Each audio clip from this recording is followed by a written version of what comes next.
Think different, live different. V180. V180.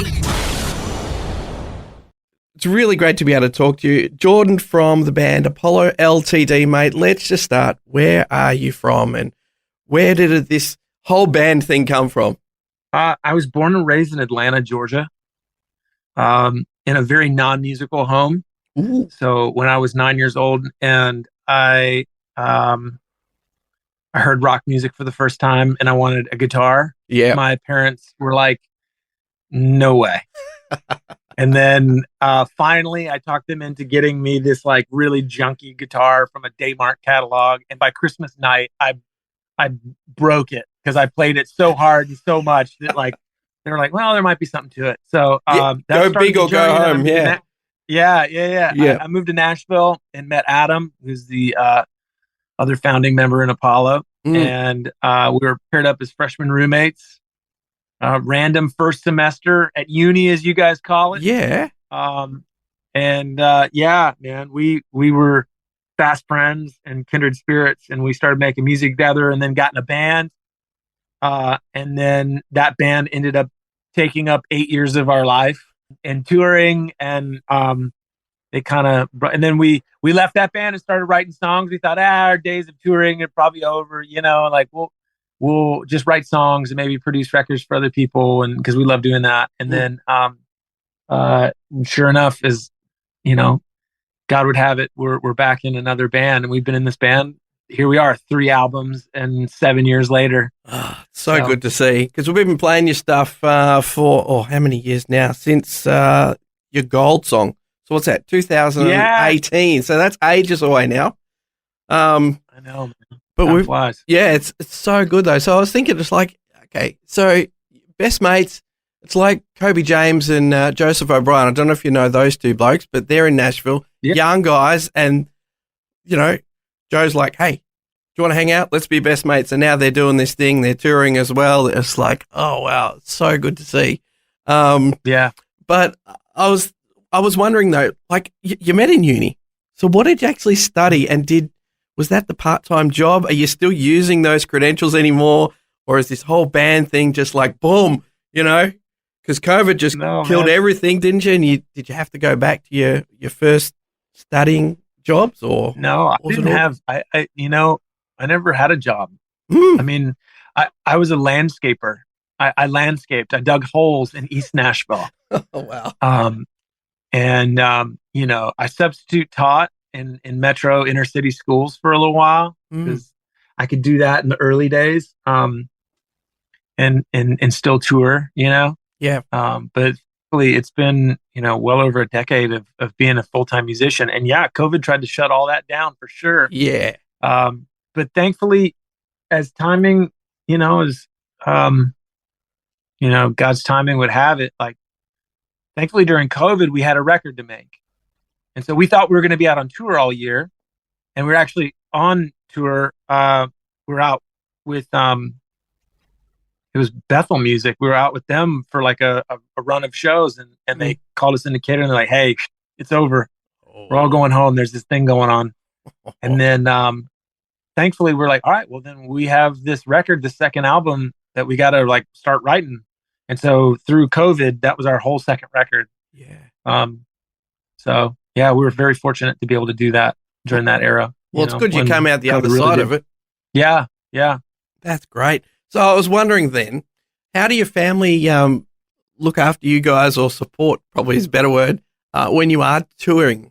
Because I'm sure you're not you're not sitting in your home studios playing to the internet and, home gigs and sort of stuff, are you? You're actually out on the road. Yeah, we've spent the better part of the past 15 years touring, and we don't do as many shows as we used to do when we were 25, Now that I have 2 girls and a wife, and Adam has a wife and 2 boys. Oh, wow. So we really do try to balance time at home as well. And we don't do as much touring as we did back in the day, but we, as that's part of the deal. Yep. So we're very fortunate to be married to women that are supportive. I've known my wife since I was 17 years old. High school sweethearts? Yeah, high school sweethearts. Somehow, beautiful. Yeah. And so it was like, I mean, she was at my first show that I ever played in front of anyone. Like the first time I ever played a gig in front of other strangers. Wow. She was there. So yeah, she knew what she was marrying into. So she's been very gracious and very patient for a very long time. Oh, that's so good to hear, though, because I sort of wonder how that works for you guys. You know, you're in Nashville and, you know, everybody's a musician or wants to be in a band and so on. And to have the support of your families like that is awesome. So, It is, man. It's a huge. So I was wondering as well. Then you've done a few collabs in the last little while with Ryan Stevenson, Social Club Misfits, and things. Obviously, you know, big connections there. Have you got any more planned, and how are they going anyway? With, you know, Ryan, is he still out and about? Do you see him often as well? We see Ryan all the time. Yeah, we end up like doing like some. Whenever we do a festival with him, he just knows now, like, he's gonna have to come out and sing Sunday Morning Feeling with us. You know, and we write with a lot of artists in you know, in Nashville. Obviously, a lot of us live here, and so it's funny because, like, Apollo's had some collabs over the years, and we also collaborate all the time, just writing songs. You know, like, it's kind of feels like it happens every day. Oh, well, that's good. Not just with each other then. I love it. Yeah, for sure. Well, that's good. So, because there's one song you guys did write, and I think it was just you two. There's no credits of anybody else. The song "Patient," right? Is that one for all the singles or something? Yeah, that is. It's funny. That was a song that was in the COVID era. Mm. We wrote that song wondering what the heck was going on with the world. But yeah, man, thanks for bringing that song up. It's been a minute. Like, we love Patient. And definitely. I guess it could be for the singles too. Because I hear it, and I'm like, oh yeah, you know, at the time I'm like, oh, that would have been, that makes sense. But now it's a COVID song of the Patient thing. No, makes perfect sense now. But gee whiz, it's a good song. But some of your other songs, though, I was thinking, okay, so you're doing a lot of stuff, you synth and you know, good writing. You're the one, you know, according to what I've read, do a lot of lyrics. You're the poet, and you know, more thinker. Mm-hmm. Would that be the right way of doing it? Where, you know, you bring that creativity to it. But are you doing things with Ableton, Pro Tools? Do you sample a lot of other songs from people? You know, how does that sort of happen? We use primarily Logic, not to get too in the weeds on the technical stuff, but we use Logic and we produce everything ourselves, and we create a lot of sounds, and we sample sounds, and we use samples, and we, you know, it's funny, like, Adam and I, like, have a very clear, the process always evolves and changes a little bit, but Adam is an exceptional musician. And Adam is really good with, like, taking an idea that might be bare bones and, like, fleshing it out. I think that, like, my role oftentimes in our creative process is, like, I'll usually start with some kind of inspiration. So either a sound or a track or a beat or a hook or a melody or a title of a song that I think is cool. And then usually try to flesh it out a little bit, enough that I can show it and communicate it to Adam. And then Adam is really brilliant at, like, taking it, like, absorbing it, and then being like, all right, this is what I think you're trying to do. And then we just start. And then, you know, he can, like, really flesh things out in an incredible way, because he really is, like, you know, he's an incredible musician and player and guitar player, and he's way better than me. So it takes two of you to make it all work. So you can't do it without him, he can't do it with you, and, you know, boom, there you go. There's your newest thing. Yeah, I love it.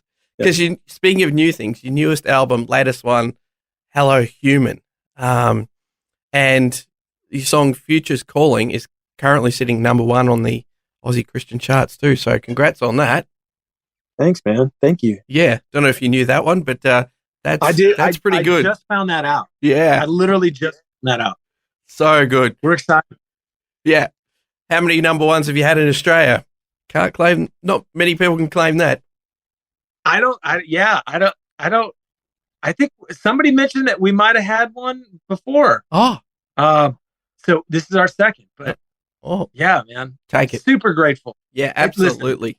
Listen, anytime anyone ever, it doesn't have to be a number 1. Like, just having people that like your music, man, you still have to pinch yourself and go like, what is, this is ridiculous. This is crazy. Oh, I second that. Because I remember watching Taylor Swift on a documentary a while ago where she was fretting going, hey, this is my new stuff. Are they going to like me?